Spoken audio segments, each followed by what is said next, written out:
lleva más de 30 años participando en la representación de la Batalla de Puebla en la colonia Peñón de los Baños, en la que hace 2 años perdió 2 dedos al disparar una escopeta. Sin embargo, eso no le impidió continuar con esta tradición que fue heredada por sus abuelos.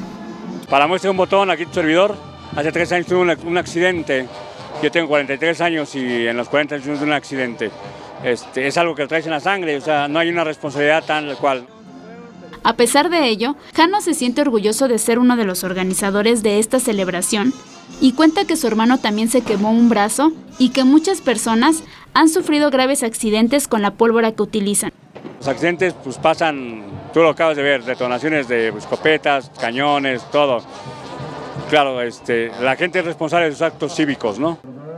Por otro lado, el señor José Luis cuenta que durante este tiempo ha sido testigo de muchos accidentes, que incluso a varios les ha costado la vida.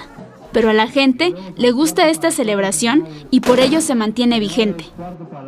Se vuelan las manos, los dedos, han pegado en la cabeza con su propia arma.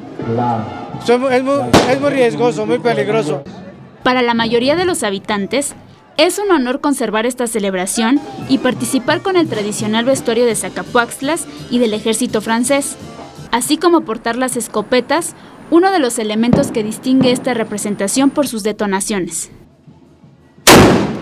Vamos dejando la enseñanza, como mi padre me enseñó a mí a manejar la pólvora, a manejar la escopeta. Yo la usé la primera escopeta a mis 12 años.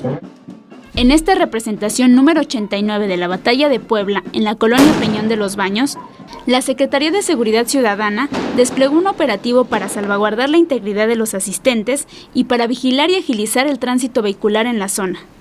Con imágenes de Jorge Barajas, Gloria López, 21 Noticias.